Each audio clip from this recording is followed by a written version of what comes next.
a lot of intellectual identities. Uh, and so we embarked on this project. We hope it will lead eventually to the publication of a volume. And so now he's going to try.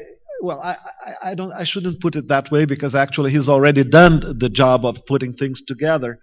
But and it would be an enormous effort actually to try and make sense of everything. It's almost impossible.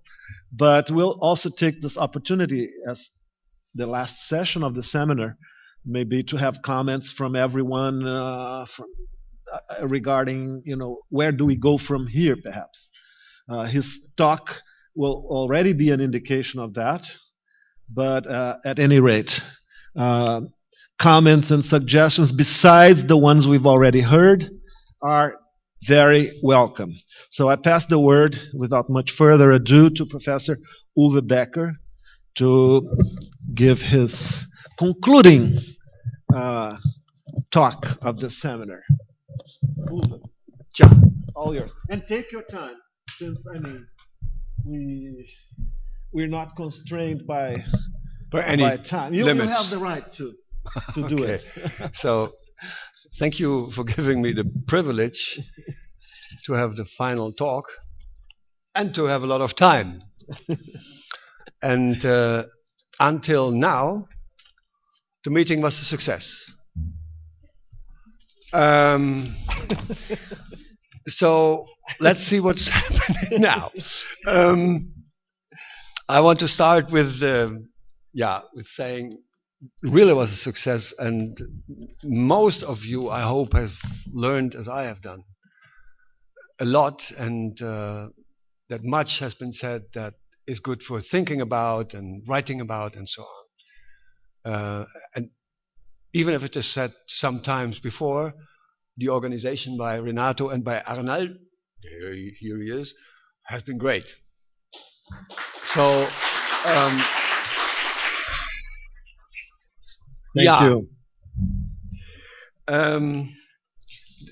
Lots have been said about our topic and topics, and I will not repeat everything. I will only address a number of points risen by previous speakers. And I want to start with Anna. Where's Anna? Oh, there's Anna. Anna Maria. There's some more Anna. You're also an Anna. Yeah. So Anna Maria.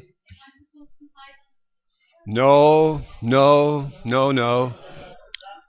Because you said in your talk that you ask yourself why I did not throw you out of this club. I really thought about it, but I do not have the power. And what is important, this club is a little bit, particularly the core group who met first in Coimbra last year, is also a little bit a group of friends, and you are very important in that network. So you always will be one of us. It's important. It's also the social dimension is very important. Sometimes there is even a positive social dimension in clientelism, patrimonialism, and so on. Sometimes it's not always bad. Better call it friendship. Yes, in Dutch it's called. In Dutch it's called vriendjespolitiek. So vriendjes, it's friends. Our meeting, our topics. What's the relevance? The relevance is this emerging of so-called emerging countries, and particularly that we now have new competitors. We had the tigers, but the tigers are small: Hong Kong, Singapore, South Korea, Taiwan. But now we have the big countries. 1.35 billion inhabitants, 1.2 billion inhabitants, Brazil nearly 200, and so on. It's no longer 5 million or so, or even 20 as in the case of Taiwan. It's big. And that's a relevant thing, and it's relevant to integrate it in the existing body of theories and knowledge, and when necessary, to reform, to revise this existing body of knowledge. And our intention is to do that and to produce a book. It's probably when we are successful, that will be in 2013 or so. It always takes a time, and a lot has to be done until then, because we will be confronted with reviewers who say, you have to go for more coherence, you have to raise your level, everybody has to write a contribution that is at the level of a journal article. So it's not a top journal article, not so easy. So we have a long way to go until the book is there. So the topic is institutional characteristics of the emerging countries, economies, particularly the BRICS, and institutional change in the past 20 years. Past 20 years because some 20 years ago, to start with South Africa, there came important change, a new vision. Nicoli told about that. In Eastern Europe and Russia, communism broke down, and the new period also started in China and India. So the past 20 years are a good period to investigate. And the question also is, and a very important question is, did these countries feature a process of liberalization? Because the past 20 years, at least in the West, have been the period of liberal hegemony. The market is bringing luck and happiness to everybody. That was the philosophy. The Washington Consensus, and so on, even social democratic parties, maybe outside Brazil, became liberal, just as liberal parties in the 1960s became somewhat social democratic. So these are the question. And I will not, as I already said, repeat what others said, and I also will not repeat the typology I developed on the base of other typologies. Robert Boyer is important for me, but Vivian Schmidt and other people. So in my distinction between a liberal capitalism, corporatist capitalism, what's the other one? A statist capitalism, patrimonial capitalism, which is very important for us, and a meso-communitarian corporatism. Other theories are involved, and when we met last time, I already promised to Ben I will change meso-communitarian into network. That's his concept, and I think that's better than this long word, meso-communitarianism. But these concepts, the types, in particular the patrimonial one, have already been used by more than one of you, particularly also by Renato. So what I'm talking about now is first about performances, then a bit about, that's more theoretical, about complementarities. Does it make sense to work with the concept of complementarities, and when, in what way? And finally, I will come back to this distinction between ideal types and cases, which is so important and which is so difficult to work with. It's easy to understand that everybody says yes, and the next step is to do it wrong. Performances. Performances are not our topic. Some of the contributions very strongly talked about performances and tried to analyze them, but it's not the main topic. Our coherence goal means that performances will not be analyzed in the first place. They are background, and that's something what I'm now going to present. The background, a little bit of background about performances of our countries. And so we talk about emerging countries, emerging economies, but at a closer look, many of them are not emerging at all. So Brazil is not really emerging. Brazil is a comeback country. Argentina, as we could learn from Flavio, is much more, and also from Daniel, is much more a comeback country. particularly Argentina is relatively much richer in the past than it was today. On the other, and Eastern European countries, in part, they have a pre-war tradition of being rich, like the Czech Republic or so. But on the other hand, you have real emerging countries, and these are the big ones: China and India, and in Europe, it's Turkey, or in Europe at the border to Asia. And you can see this in this figure here. It's only a few countries involved.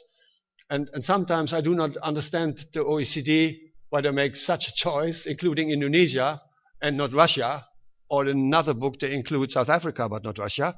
But for Russia, the story would be similar to that of South Africa and Brazil. Here you can see the gap between Brazil and South Africa and the West has not declined in the course of the past 20 years. It went down, and now it is slightly going up.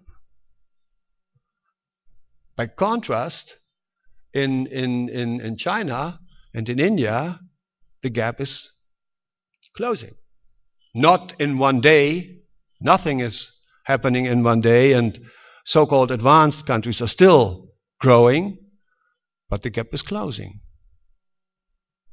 You can also see it if you look at the figures. We very often get raw GDP figures presented, but it's more important to go for GDP figures per head. And I did not find any GDP figures per head for all the countries that are discussed here. So you can, of course, construct it yourself by having the real absolute GDP growth minus population growth. Here, a little problem is that the periods are not identical. One times it's 2004, 2010, while in the case of population it's 2004, 2007. But roughly, you can subtract population growth from growth, and then you will see, for example, in Brazil, growth is going down in the 2000s to about 3%, and in the 1990s it's nearly nothing. And the United States growth is not higher than that in Germany or so, because their population growth is still strong. And again, you see China, only a slight population growth, is strongly going up to a lesser degree, but still very strong. The same is true for India, while Russia has a higher per head income growth than a general growth, because population is dying there and declining. So here you a little bit have a picture of this. What I said, not every country that is called an emerging country really is an emerging country. And what you see in growth is also true in emissions. We had a good presentation here about the environment, so I will not go into detail, but you can see a little bit how emission the rising emissions correspond with economic growth. And Brazil is a little bit an outlier, because here it's considerably lower than in China or in India. It's not only the growth figures which are lower, it's also the per capita CO2 production. While Russia, there it's going down, a deindustrializing country. Russia, just like Eastern Europe, you would see the same picture when you go to Poland or so, but there it's still very high. And China, per head, is still far away from America and other European countries. What is also important, if you look at BRICS, and I have confined myself into the real BRICS, Brazil, China, India, and Russia, plus South Africa and Turkey in most tables, is that you can see that half of them, in one or the other way, strongly rely on luck. On the lucky circumstance to have oil, or to have rainforest, or to have whatever minerals, whatever they have. It's not a very strong performance, not development, it's simply having something in the ground. Just like in the development, the case of Norway, the richest country in the Western world, or Australia, They are not pretty competitive, but they have oil and other minerals. So here you can see that particularly China also is good in goods that are produced in so-called advanced countries. China is becoming a competitor and has already become a competitor. Even if one has to add that many exports are re-exports. So Russian oil has not first imported and then exported. But electronics from China is often the export of goods, the components of which have been produced in Holland, Germany, Taiwan, the United States, and are assembled in China. And the value added then is lower. So we should not exaggerate what is going on in China. And in that sense, the 24% are a little bit misleading. But nonetheless, China is the common economic power. You can see it wherever you look. The same is to some degree true for India, particularly if we would include services. Services are not included here. It's manufactured goods and so on, and basic materials. But as you know, a lot of electronic services, bookkeeping and so on, call centers come from India, and it's an important part of India's economic progress. Turkey has a little bit of balanced development, and Russia extremely depends on it's extraordinary, extremely depending on oil and so on. 36% of the export of Russia is oil and gas and a few other minerals. It's extreme. Tells you something about the country. So another question is, are these countries closing the technological gap? Because only when you are ahead of your time, or at least at the level of our time in technological terms, then you can compete with advanced countries. Is that going on, or is it not going on? So again, we have to look for some figures, and again, the simple conclusion is China.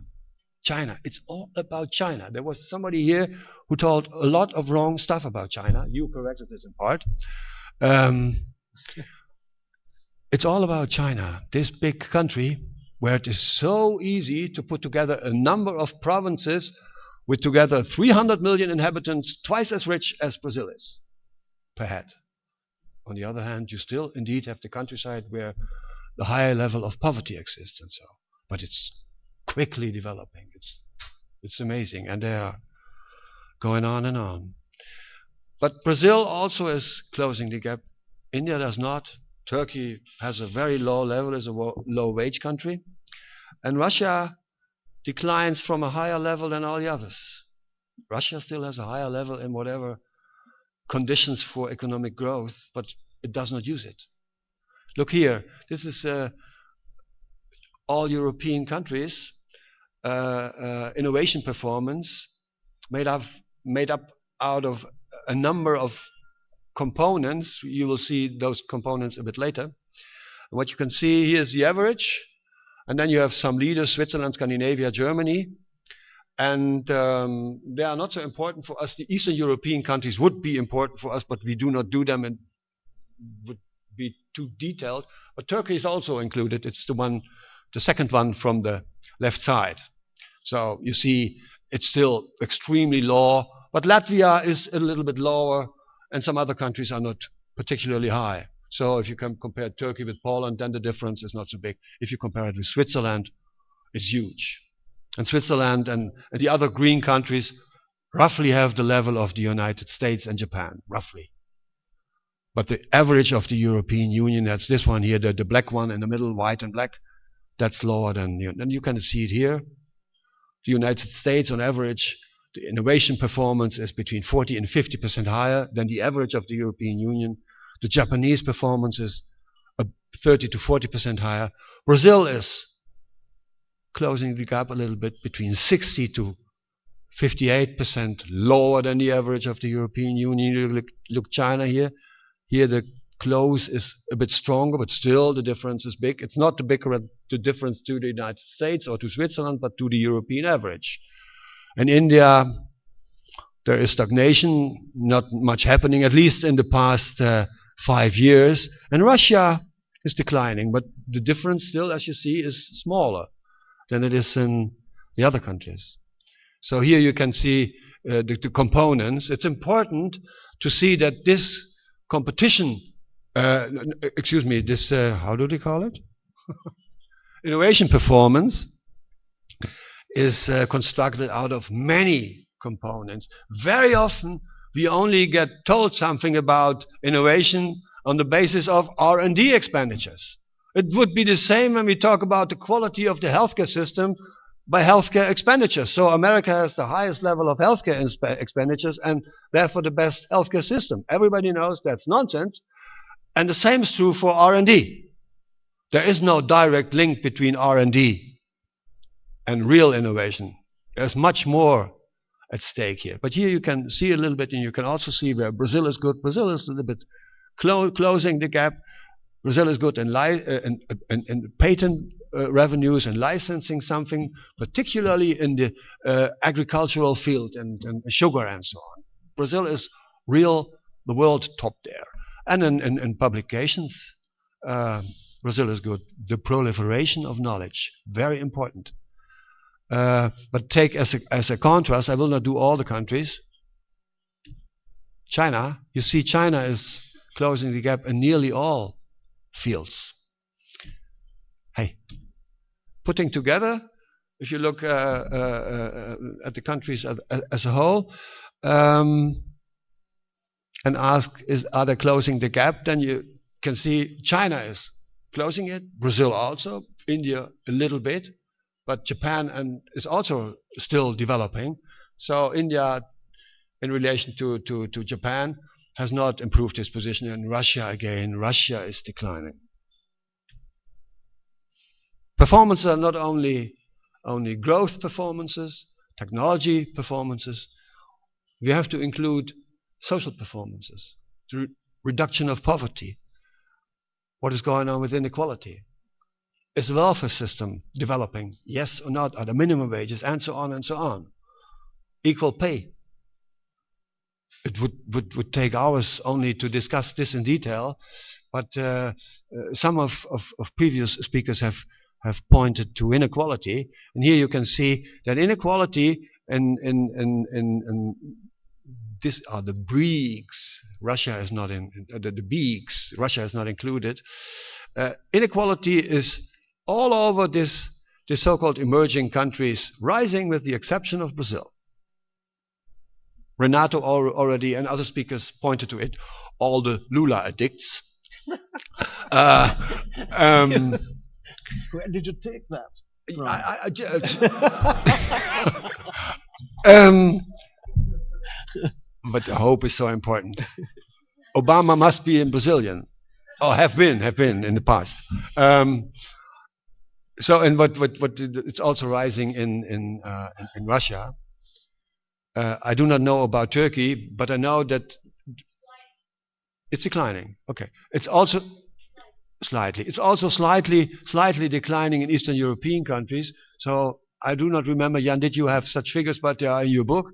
You can see in Czech Republic, and so not in all, but in many of them, they are really declining in recent years. They first went up in the 1990s, but now they are declining, and they are really reaching the levels of the lowest inequality countries in the world, and that's the Scandinavian ones and the Netherlands. So in that sense, they are comparable to Brazil, although Brazil is still on a very high level. And according to Surajit, we can forget these figures, particularly also with respect to India, because statistics are so bad in a country like India, and inequality is much higher according to him.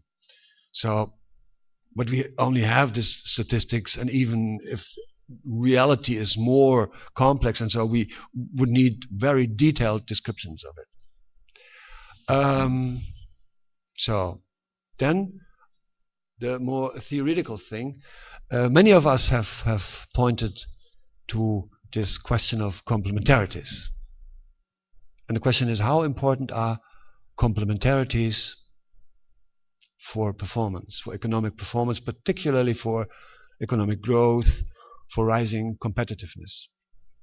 And there are two we talk about varieties, two versions or varieties of complementarities. The first one is the innocent one, the soft one, simply meaning some coherence, some correspondence between levels, no problem. But then there's the hard one. And the hard one is the story that is involved in the original Hall and Soskitz introduction of varieties of capitalism. And by the way, also in the 1995 article of David Soskitz with the same title. I think it comes from there. You do not find it when Peter Hall alone is writing pieces. He's simply ignoring that. At the same time that the Varieties of Capitalism was published in 2001, there was a reprint and a complete new chapter on economic development in France compared to other countries. No word about that. No word by Peter Hall. And in the 2004 article describing economic development in European countries compared to the United States, no word about that. Story is quite different when you go to David Soskitz. I do not know exactly how they managed to write it together, but the strong theory holds that that there are two varieties of capitalism. The liberal mode, you already know it, and the coordinated mode, and they exist out of 7 components. They are mentioned here: industrial relations, training, social protections, and so on. And what is good at the strong idea of complementarities is that they say you, as an economy, can only be competitive. You can survive, your population can survive when you meet certain requirements. You need a certain type of education. Only singing at school doesn't help the economy. It's fine for leisure time. Bankers only, they do it to a high degree, only speculating and doing nothing else than that. And not investing and giving cheap money to investors and so on. Is not helping the economy, is not raising competitiveness. Sorry, I have to. I'm used to a micro here and walk a little bit around that. We need some technological innovation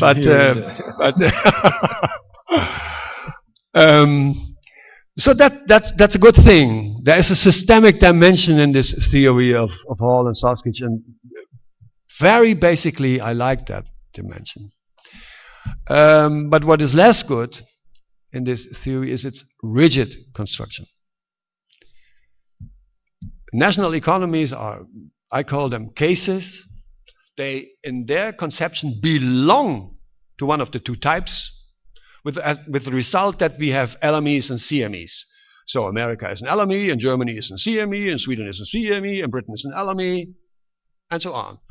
And to these LMEs belong again, I wrote it in italics, belong specific complementarities of those 7 elements. And this is then resulting in comparative institutional advantages. For example, the liberal variety has an education system, training system that is specialized on general knowledge, on stock market financing and so on, while the coordinated variety is based on bank financing, specialized knowledge in education and so on.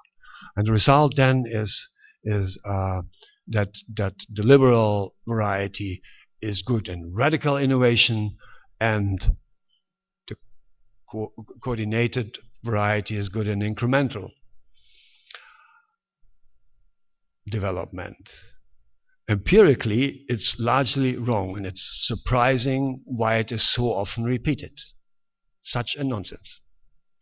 If you simply look around in the world, look what countries are radically innovative, then you only come in the liberal world, of the so-called liberal world, to the United States. Britain is not particularly innovative, let alone Australia or New Zealand or Canada. They are not innovative. And it is a question whether or not they are radically innovative. The computer, the internet is always used as an example of radical innovation. The computer took the time from 48, if you do not start within Leonardo da Vinci, from 1948, from the Zuse 3 in Friedrichshafen in Germany, where the Zeppelins have been made before, until the early 1970s or late 1960s in the IBM factories in America. And the military, not liberalism, but the military of Britain and the United States in the 1950s and 1960s have been extremely important for the development of that. Is that radical innovation? We are not so radical to find now new batteries for cars, for electrical cars. As long as we do not have them, we can forget all the electrical cars.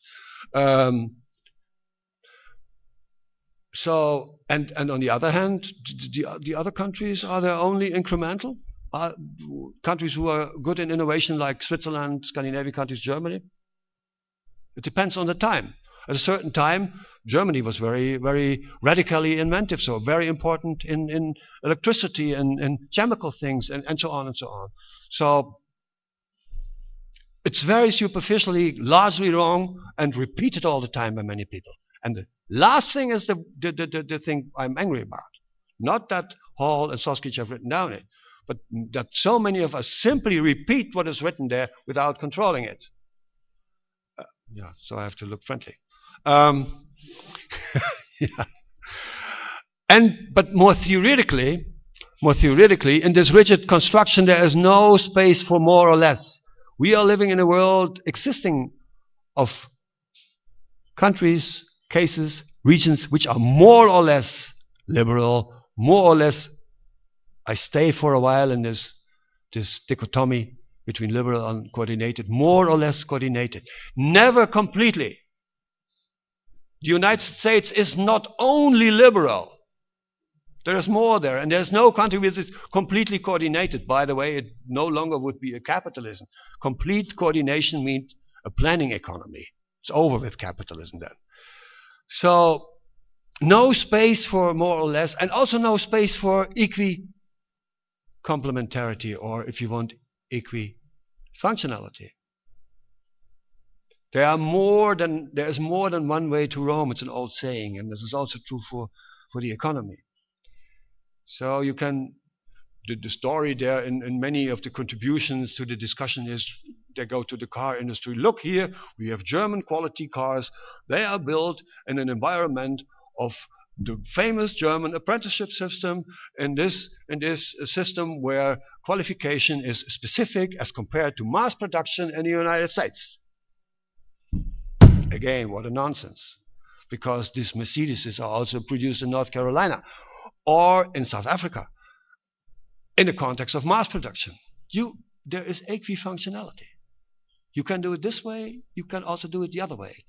And moreover, there is such a mixed type of processes in most countries developing in recent years. So, and we, by the way, only talk about the industrial sector. The industrial sector, the output of which is 25% or so of the economy. And the whole services sector. What about the services sector? Quite different.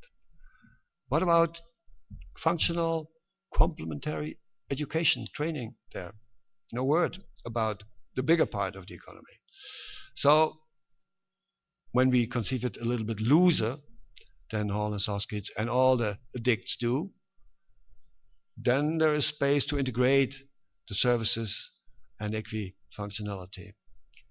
And the most joking thing is this mutually enhancing.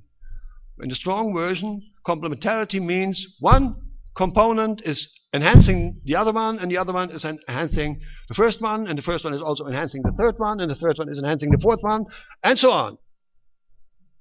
Do you really think that the training system is enhancing the financial system, and that and so on, and the other way around? No, it's not so. It's a rational choice construction. We've already talked about this. I have to admit, I do not like what David Soskice writes. He is also writing these big textbooks in economics with a lot of rational choice in it. So the Homo economicus who knows everything, as you know, and who never would be indebted as much as the Europeans are, or the Americans, or the Japanese before, when we said, oh, they are stupid, it will never happen to us. So what is needed is a looser conception of the relation between components. And many people have said that. It's not something new I'm telling now. Vivian has said it, Kathy Thielen, Colin Crouch, I would say even Peter Hall himself, many others. So, and a looser conception is a conception where there is space for more or less, where there is space for equifunctionality, and what is very important, where there is space for failure. Because when there is no failure, then this construction would be functionalist. To talk about functions, to say that the policeman has the function to regulate traffic is not functionalism. But to say that religion has the function, not the effect, but the function to calm people, that's functionalism. As long as you cannot really explain how it came to this function. And in the course of this, making it a little bit looser, I would suggest to replace, even if it is in the soft version, to replace the concept of complementarity by that of functionality. Did you know? No, I said you take your time. Yeah. Except, I mean, if you go like 6 p.m. Yeah, or something, it's dangerous. To my freshman lectures, I go with 5 to 10 slides, and here I have 36. That is a bit different. There are many tables here, and I will be quick in a while. So I would suggest that to replace one word by another one. And what is important is when we talk about the functionality of the components of a political economy, like the education system, the financing system, and so on and so on. And by the way, in all countries in the Western world, most financing simply comes from saving, not from the stock market or the banks. Savings, own savings, profit saving. But functionality is not related to the components among each other. It's related to the goal of the whole. A system is a configuration, the parts of which are functional for the goal of the whole. Look at the machine. All the parts are functional for the goal of whatever the machine produces. Or take your body. And a looser conception of this is this, where the moment of failure is incalculated.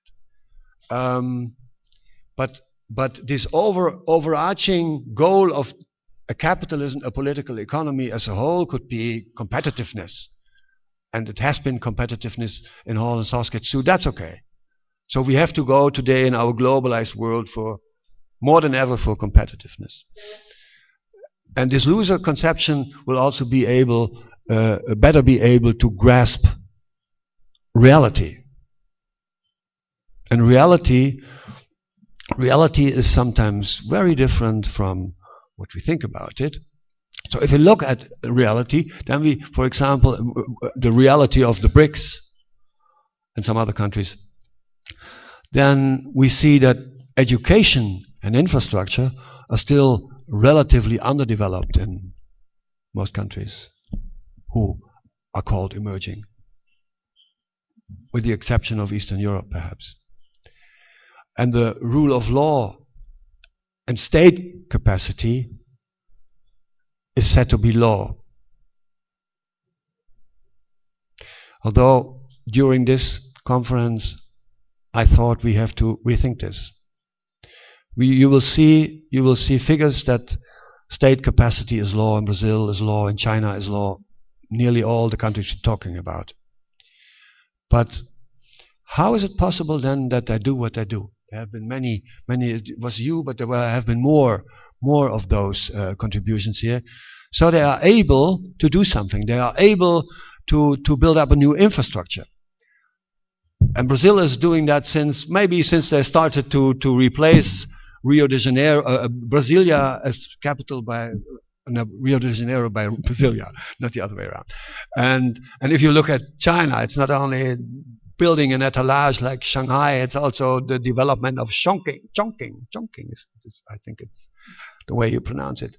The building of railways, of streets, and so the old planning economy in a certain sense, if you want. And planning, effective planning, needs state capacity. And successful planning means there is state capacity. Whatever the theorists tell you on the basis of surveys on corruption. So here we have to rethink the whole concept of give it a fuller content of patrimonialism and so on. So in Russia again, education and infrastructure, not so bad. This is the country who first shot somebody into space some 60 years ago. Who is said, that is still said to produce the best rockets, missiles, and so on, better than the American ones. So education and infrastructure are still good, but the country is in decline. And you only do not see it because there is so much oil. So here, some figures. Here, figures about the education level. You see here, down there, are China, Indonesia, South Africa, and so on. And up there is Russia, together with Eastern European countries. And the upper half of OECD countries, that's the United States, Canada, and Western Europe. And here you find similar differences when it's about tertiary education. So, but China and India are not hampered by the low level of education.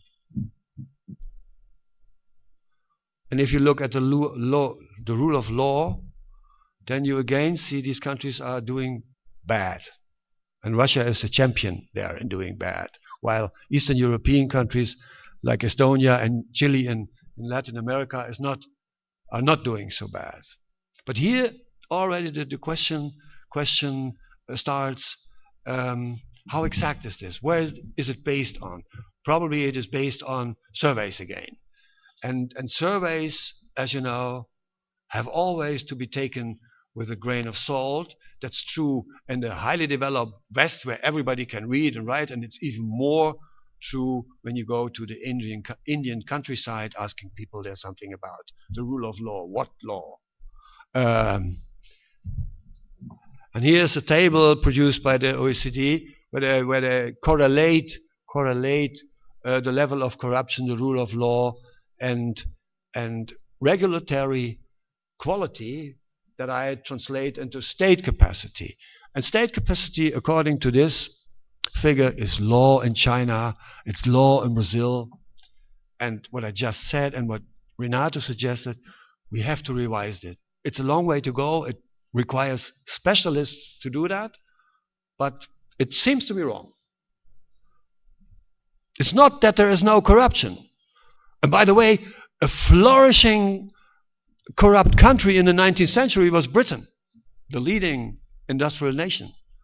They managed to change it. And a flourishing corrupt country today is Japan. And there are other examples, even America. Do you know Kennedy winning the election by 600,000 bought votes in Chicago? Otherwise Nixon would have become the president. Okay, now to the final point, and this is a point addressed earlier, how to map institutional change and how to map institutional differences. In this Hall and Soskit's theory, let's say the mainstream, you have these two types, and countries belong to those types. So you have the LMEs and CMEs and so on. So there are two choices, basically two choices, I think. The one is, as is done in the mainstream, classifying and labeling, and the other alternative is to work with the distinction of ideal types and cases. And in my view, and this is I think, a logical thing, it is only the latter that is suitable for grasping where I have talked about many times, the more or less, the gradual differences, the gradual changes. Only when you make that distinction. And what is also important, Jan, think about it. Typologies have to reduce empirical diversity. We have 200 or so, I do not exactly know, countries in the world, and we have 200 national economies. And when we want to compare them, we use typologies. And by doing that, we have to bring down the number of differences. So the best thing and the most popular thing is everything to do in terms of black and white. So black and white is Westminster democracy against consensual democracy, stakeholder capitalism against shareholder capitalism, liberal capitalism against organized capitalism, and of course, liberal capitalism against coordinated capitalism. It's important to go down to as less types as possible. The Canadian colleague who was here on the first day, he said it to Vivian, think about the aspect of parsimony. It's so important. It is important. But at the same time, we need topology that is able to grasp fundamental differences. Only black and white, when it is really more than black and white, is not enough. But when you have already 7 or so types for one region in the world, you will have 30, perhaps for the entire world, and then you run into trouble. When you classify, you have this. And the only thing you can do is jump from one side to the other side. Gradual differences do not exist. America is liberal and New Zealand is liberal. Of course, they are different, but you cannot see it. And the only change they can do is jumping from one position to another one. An LME becomes a CME. And when you analyze economic growth, by the way, you can work with this.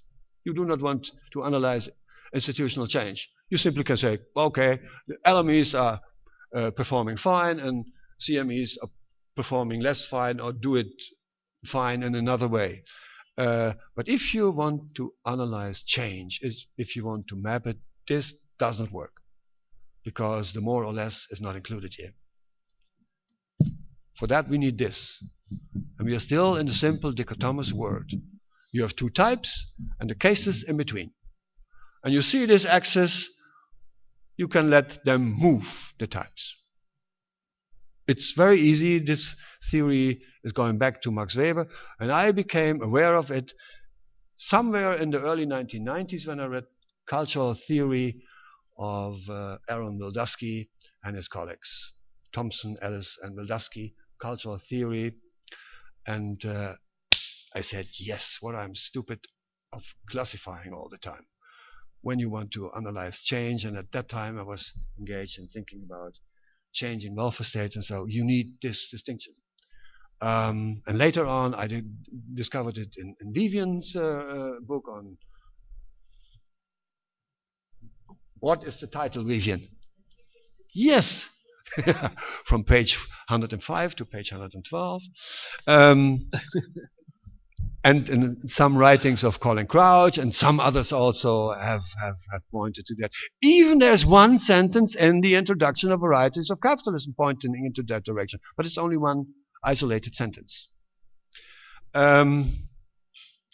So this is working with the distinction of ideal types and cases. Ideal types are defined, constructed, and by that fixed. You can reconstruct them, but they are fixed at the moment they are made, while empirical cases are on the continuum between the ideal types, or the axis, and can move there in history. And it could look like this. So you have 2 types, and here are the countries at moment 1 and at moment 1. Some are moving a little bit, others here from A to A2. A move, let's say, from America, which was particularly liberal, but not for 100%, became even more liberal in the 1990s. or you can take O1. What's that? Maybe that's India, from an embedded capitalism, embedded into traditional ways of life. And you can, Surajit, I think you can, this problem, you say, how far is India capitalist at all? I think you can tackle that also in such a way, making an axis between non-capitalist and capitalist, and say where India has to be located at a certain moment, and then discussing the capitalist part. But so there the jump is a little bit higher. So this is only for to demonstrate how it works. You have fixed types and moving cases. When you have a dichotomous topology, when you have a more dimension topology, then you come to the spider webs, and we have seen already spider webs here, so I will not repeat it. This is the basic principle, and in my view, the criteria on the basis of which you are constructing types, it's important to have criteria. If you see the literature, very often types are constructed without saying anything about criteria. It's simply done. Like calling your mother is also simply done. So the capital-labor relation and the state-economy relation, I think that's very fundamental in whatever political economy, and these relations should be the criteria. And this is my proposal. As I said, it's not based on ideas of my own. It's taken over from others. It's sometimes a little bit reformulated. And here I made a mistake. It's meso-communitarian to be replaced by network, not patrimonial. And this is not a logical thing. This is a proposal. This is something pragmatic. You have to think about the number, the principle of parsimony, which is so important. 2, 3, 4, 5. Can you take 10? And is this a good one? Could you include the hierarchical type where Ben is talking about? So all this is something where you pragmatically have to discuss about. This is not you are wrong or true. Yeah, you have seen these spider webs before, and then it's the liberal era, or it has been since 1990, even since Reagan and Thatcher, early 1980s, but it fully came in the 1990s, liberalization of the market and so on. That's the holy grail. So how much did our countries liberalize in that period? And this is a question you can do in a dichotomous. In the dichotomous topology. It's only the question how far moved our countries from wherever they specifically are located into liberal direction. And you need, of course, indicators of the criteria. And indicators are, for example, I only present a few indicators. For example, presented by the Heritage Foundation and the Wall Street Journal in their Index of Economic Freedom. But if you take this as a basis, then you see there has been liberalization in Brazil until the early 2000s, and then it's back now today, but it's still higher than it was in the mid-1990s. In China, there has nearly been no development. In India, there has been liberalization. In Russia, nearly no development on the basis of these indicators. So there are other indicators like employment protection. The more free the labor market is, the more liberal it is. You can hire and fire people easily when employment protection is law. So what happened there? You will see that in most countries it has gone down a little bit, even in Brazil and in China. But it's not a revolution that has taken place. State control. Here the problem is that we cannot compare it to earlier years because there are no data, at least not for the BRICS. We have data for Eastern Europe. And social indicators, how developed is the welfare system, putting together these figures, and for a serious, detailed analysis, you need more indicators. The result is that Brazil liberalized to some degree, but the other BRIC countries did not at all or only a little bit liberalize in the past 20 or so years. And about Brazil, I already told it.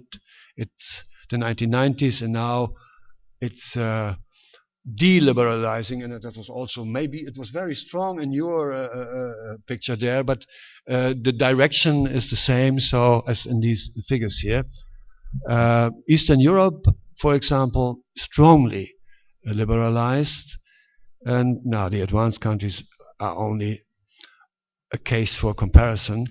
And here you have a picture of this development.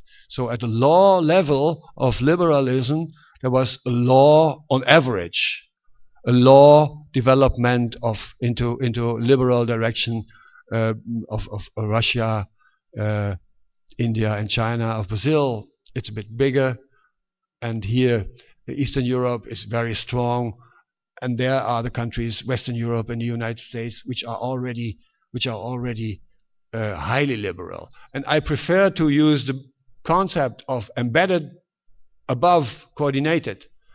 And again, that's not my invention. It's an older term. It's coming from Karl Polanyi, the great transformation. It was used in the 1990s by Streeck and Crouch and so on. And then liberalism is embedded or is not embedded. And when it is embedded, it is never a planned economy, but an ideal, typical coordinated economy is no market economy at all. So it does not make sense to use this concept of coordination. Then you are in a different world. Next step is then that to go into the 5 dimension, or if you only use 3 or so. But that's what already has been done by previous speakers, so I can be very quick.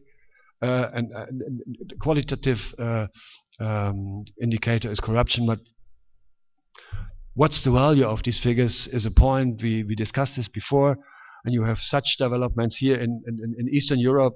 I would say this could have been the development in the past 2 decades, from a little bit liberal to strongly liberal, and statism has somewhat declined. Here Russia has deliberalized. It's the same as Alexandra told in her story, and in fact I have taken over her figures, stolen if you want. And the same is true with your old figure. China, given the figures presented earlier, this is perhaps right. So statism has been the same as before, and liberalism. But here in this figure, it has a little bit. It's more statist, just like Russia, and less liberal. And this is based on the book. You said it's a good book, Yasheng Wang. Capitalism is Chinese characters. I used it for teaching 2 years, and after closing investigations and discussing it 2 semesters with students, it's a bad book. It's a bad book. There is so much calculation on the pages where tables and so are missing, and nobody of the reviewers, even Perry Anderson reviewed this, a leftist, he must be a supporter of the Tea Party.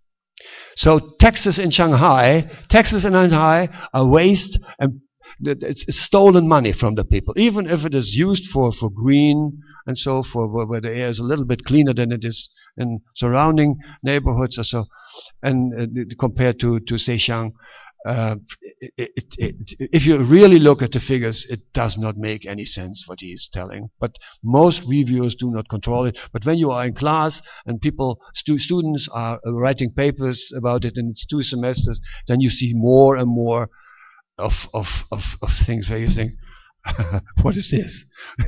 It does not correspond with whatever figures, and he always says, yeah, the mainstream does this, and these are my calculations. And then there is discussion about rent of private entrepreneurs in China coming from the countryside, because in China it's important whether or not you are born in the countryside or in the cities. The Hukao system is it called there. So I would change this a little bit today, because this is too much based on Yasheng Wang. And this is Brazil, and we are in Brazil, and we stop with Brazil, and this is on the base of what you had told in Coimbra and in Madrid, and now your figure is a little bit different, but